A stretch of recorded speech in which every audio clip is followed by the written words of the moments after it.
په دې باندې خندلې دي. ما شخصي کې ورته ویلې ورم دام راځي که دنیا یې معاف کړي دنیا زه ګوره دغه ځای کې ناستم چې ما سره هر شی کې ولیکې چې دنیا یې معاف کړي زه مبین نه معافوم. د ډاکټر صاحب نجیب یوه پښتنه به ترې کوم یوه د رازق یوه پښتنه به ترې کوم او د ملي منافع هغه پښتنه به ترې کومه چې دې دپاره آینده داسې نسل پیدا نسی چې زما ملي منافعو ته د بهرنیو په وړاندې باندې دا به راځي په د میلیونها په مخ کې به ډاکټر صاحب ته بد وي زما جنرال ته به بد وي بیا به وي بیا به هغې باندې پښیمانتیا هم نه لري او هره ورځ د دوی په لیفونو کې پیغور ده. پیغور چاته ورکوي؟ خو پیغور خو ما تا ته درکوي وردي خو ما تا اغوستې دغه ځینې سپیان خو وردي نه ده اغوستې د وطن په خاطر باندې دا چې پیغور ورکوي دا خو ما تا دپاره وکړي دا خو پیغور چې په سوشل میډیا کې ګرځي دا خو 15-80% سربازان لیونیان کړل. دغه پیغورونه چې پتلون د پاته سو چې پتلون د دا سو چې پتلون د هغه سو چې پتلون دغه خو 15-80% دغه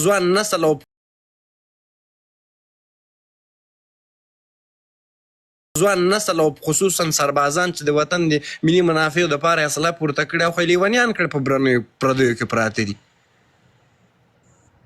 نو زه خبره راټولوم نظامي لالا دلته نه د وطن مینه سته ده دلته نه کوم بل شی سته ده فقط که خدای توبه نعوذ بالله که په شهرت باندې خدای پسې خبرې کېږي خدای پسې وکوه بیا سبا ریسه معافي وغواړه انډیواله جاینماز واخله دا خو خر ولسته مخکې کارې خواته چې د مخکې که خیر و خلاص خبره چې شهرت خبرې دي ټول د شهرت ټول د دې خبرې دي.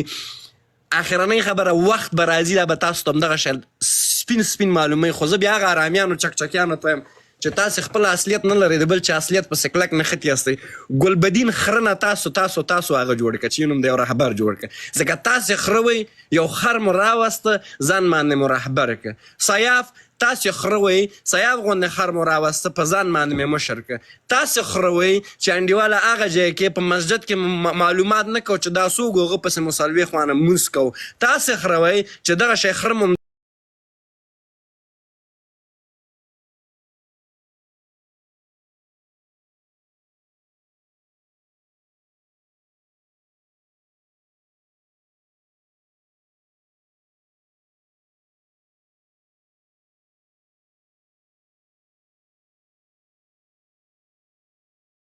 زه یوه خبره کوم نور بیا د ډاکټر صاحب ته به وخت ورکو. زه هم د لویه پکتیا سړی یم مبین هم د لویه پکتیا سړی ده نور د نه د ډاکټر نجیب په مورد د سره حساب کوم نه د ډاکټر غني په مورد هیڅ چا په مورد هم د سره حساب نه کوم که پروردګار واس راک او قدم په افغانستانه په والله په بالله د هغې شي پوښتنه درنه وکړم چې ته د شهید جنرال صاحب رازق خان کور ته لاړلې او د هغه د ناموسونو د هغه د عزت د افغانیت هر څه د راویستل میډیا ته دې ورکړل والله په بالله سل کاله بعد هم د دې شي پوښتنه درنه وکړم. جنرال صاحب رازق هر څنګه وو هر شی وو هر چا پورې تړاو لره مګر د پاکستان او د پنجاب په مقابل کې یو سپر وو او له هیواد نه په کلکه د پنجاب په مقابل کې دفاع کوله او د هغه د ناموس د عزت پوښتنه په هر افغان باندې فرض ده باید چې وکړي. زه آصف ځواک ته یوه خبره کوم که ته چېرته ځان ته افغان وای رښتیا د دې پښتنې مور شودې رولي دا زما خبره د سره واوره او دغه د چاپلوسانو نه هیله لرم چې چاپلوسان دا خبره ورسوي. قمندان صاحب دغه سړی دغه مبین ولاړه ګوره ما تاسې ټول نظامیان یو نظامي حیثیت تر هر چا نه زموږ او تاسې ته لوړ دی او د دې هر څه نه مخکې باید موږ او تاسو ته لازمه ده چې د خپل د نظامي د حیثیت او د عزت پوښتنه وکړو.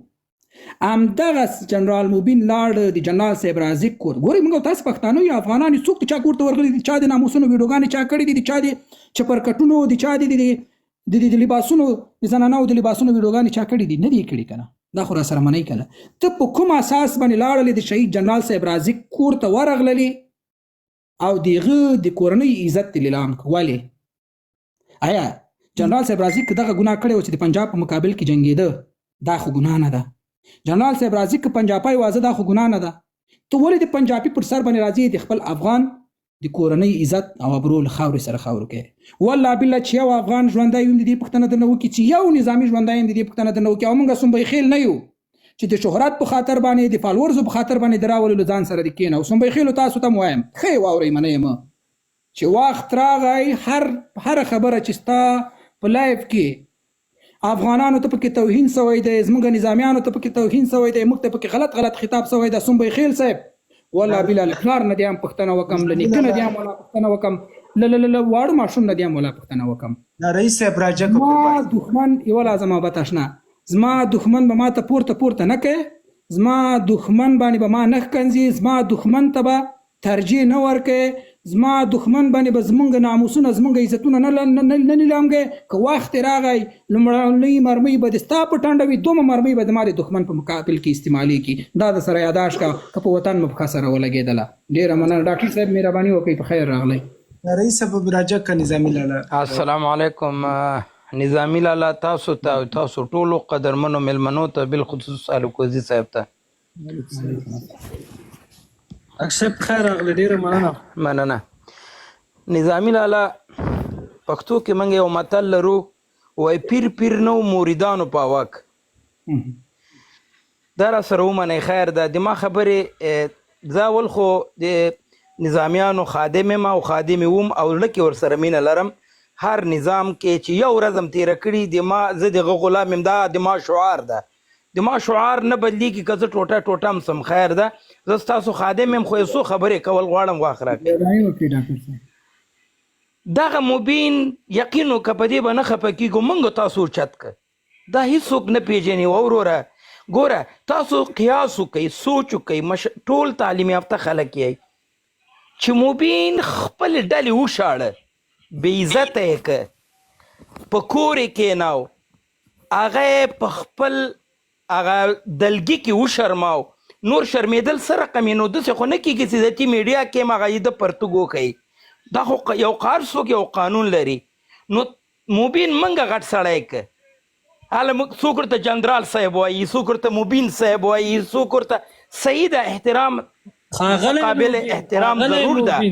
ښاغلی مبین، یوه خبره درته وکم، وای رسول مقبول صلی الله علیه وسلم باندې به بیا هم خلکو ایمان راوړی وای که دی چیرې په بل قوم کې راغلی وای، یعنی کمزر په قوم کې راغلی وای. خو الله تعالی په د قریش سرداران دي د عربو په هغه قوم کې الله نبی راوستی ده. خو که کمزر په قوم کې راوستی و، ایمان به پرې راوړی و، خو ډېر سپک پې ورته کتل. مبین په ولایت لوګر کې اصل نه لري، دا ما نه زده که.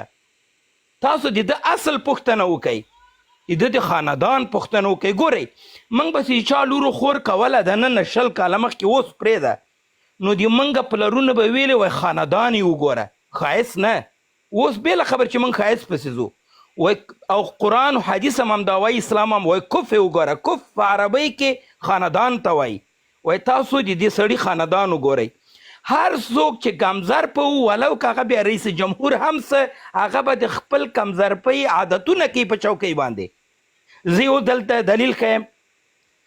اعلیحضرت ظاهرشاه خان الله دې وبخي، د موږ بادشاه تېر شوی ده او د موږ رئیس جمهور، ده ته یوه قطعه یو قمندان ډېر ښایسته چمتو کړه او سلام کې یې کړه ورته.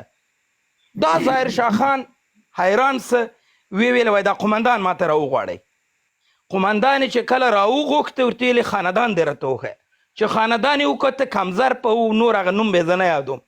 نو دا اعلیحضرت ظاهرشاه خان امر وکړ چې څوک کسبګري باید تعلیم ونه کړي. ولې چې کسبګر سړی به بیا انجینر به وي، ډاکټر به وي، رئیس جمهور به وي، خو د خپل کسب عادتونه به کوي. نو تاسو اوس د خدای ته وګورئ، زه راځم د دې خلکو اصلیت ته ول لاړ سئ. صحیح ده چې زه اوس په لندن کې ناست یم، یو په امریکا کې ناست، یو په جرمني کې ناسته، د ما اصل وګورئ. که زه چیرې اصل مې صحیح نه و، د ما لندن ته مه ګورئ. زه به تاسو بیا په منځ کې پرېږدم. هغه تاسو نظامیان یو متل کوئ، وای شلخی توپک په جنګ وخت کې بندیږي، بیا به هم زه په اصلي جي کې په اصلي میدان کې تاسو پرېږدم. دا 2 کاله کېږي چې زم ټیک ټاک ته راغلی یم، دا ټیک ټاک ما نه پېژانده. ما بېشکه په یورپ کې پېژندلی، د ستاسو په وجه مې پېژندلی ده. تاسو محترم ځواک صاحب، تاسو اوچت که دې حد ته ورساو. څومره قدرداني مو ورکړه، مینه اوس هم ورسره لرم. انډیوال هم ده، د سفر ملګری هم ده، د منزل ملګری هم ده. خو ځواک صاحب ته په 2023 د اپریل په میاشت کې تقریبا که د مارچ میاشت وه، ما سره لږ باس راغی، ما ورته ویلې، ما وایي تا به د آخري باسي، ته مانیا لرې.